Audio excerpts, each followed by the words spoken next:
Good evening बच्चों। आज class 8 का सेकंड पार्ट है सोशल साइंस, मानव संसाधन, ह्यूमन रिसोर्स। और इस अभ्यास में कुछ प्रश्न है, कुछ शॉर्ट क्वेश्चन भी है। तो इस प्रकार हम देखते हैं कि फर्स्ट क्वेश्चन क्या है और इसे समझने की कोशिश करो। जनसंख्या संगठन से आप क्या तात्पर्य? सबसे पहले जनसंख्या संगठन। तो जनसंख्या संगठन देखो ध्यान से, तो किसी देश की संगठन या लिंग का अनुपात या क्या हो, किससे प्रवृत्ति हो, क्या हो, जनसंख्या मान ली कि बड़ा है कि घटा है, लिंगानुपात, मुख्य रूप से इसी के बारे में उसे जनसंख्या संगठन कहते हैं। देखो बुक में क्या दे रहा है, ध्यान से सुनो। जनसंख्या संगठन कर जनसंख्या संगठन को संरचना को दर्शाता है। जनसंख्या संगठन में हमें किसी देश की जनसंख्या लिंग अनुपात या आयु वर्ग का ज्ञान होता है।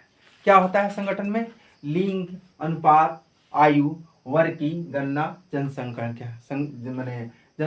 संगठन में होता है। दूसरा प्रश्न है, जनसंख्या पिरामिड क्या है? देखो, और ये किस देश की जनसंख्या को समझने में मैंने किस प्रकार मदद करते हैं? देखो, जनसंख्या मुख्य रूप से जन्म, मृत्यु और प्रवास इसका डाटा रिकॉर्ड करता है, और ये डाटा मुख्य रूप से पिरामिड्स के द्वारा कैसे है, जैसे जनसंख्या मृत्यु दर में मुख्य रूप से यह साबित करता है। अब देखो बुक में क्या दे रहा है, ध्यान से सुनो।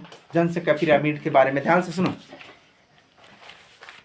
देखो, किसी देश की जनसंख्या संगठन का अध्ययन करने की विधि को जनसंख्या देखो यानी अध्ययन करने की विधि, ध्यान से सुनो।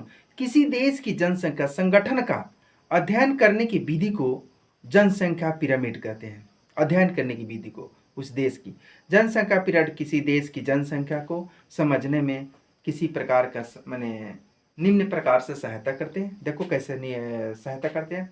जनसंख्या पिरामिड का निचला भाग जन्म के स्तर को दर्शाता है। इसका ऊपरी भाग माने वृद्धि के लोगों को संख्या को दर्शाता है। जनसंख्या पिरामिड किसी देश की आश्रित लोगों की जनसंख्या के बारे में दर्शाता है। जनसंख्या पिरामिड जन्म और मृत्यु दर को भी पता चलता है, ठीक है। या जनसंख्या के मान की जन्म, मृत्यु दर, प्रवास, बढ़ोतरी, घटोतरी, इसी बारे में जनसंख्या पिरामिड से बारे में यह जानता है, और लोगों के बारे में जानता है कि यहाँ के लोग कैसे सुखी संपन्न या क्या क्या है, इसे लोग पता कर सकता है। दूसरा है सही के चिन्ह, ध्यान से सुनो। कुछ शॉर्ट क्वेश्चन है और उसे चिन्हित करना है, जो कम हम खाली आंसर लिखे हैं और उसमें तुम लोग बुक निकाल कर अपना चेक टिक लगा सकता है। ध्यान से सुनो। कह रहा है जनसंख्या वितरण शब्दों से क्या तात्पर्य? मैंने जनसंख्या वितरण शब्दों से वितरण का मतलब क्या होता है? मान लीजिए समान रूप से कहीं या समान रूप से मैंने कहीं पे वितरण है, कहीं पे कम है, कहीं पे ज्यादा है, तो एक समान नहीं ना है। तो वितरण कर रहा है किसी दिए हुए क्षेत्र में लोग किस रूप में वितरित है। मान ली कि आप पहाड़ी इलाके में जाएगा तो वहाँ जनसंख्या ऑटोमेटिक कम मिलेगा, तो ठंडे के इलाकों में जाएगा वहाँ भी जनसंख्या कम मिलेगा। तो इस प्रकार ये वितरण की क्या है, आंसर है कि किसी दिए हुए क्षेत्र में लोग किस रूप में वितरित है, माने किस रूप में लोग रहते हैं, माने बसाव के क्षेत्र, ठीक है।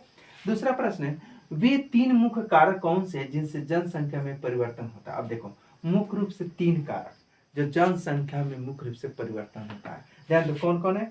जन्म, मृत्यु और प्रवास। यह मुख्य रूप से जनसंख्या का यह क्या करता है? परिवर्तन करता है, जनसंख्या का परिवर्तन करता है। 3, जन्म, मृत्यु, प्रवास।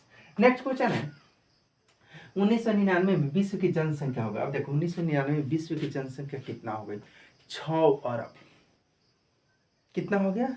6 अरब। अरब समझ सकता है कि कितना जनसंख्या। भारत की जनसंख्या 1 अरब लगभग 40 करोड़ 42 करोड़ है।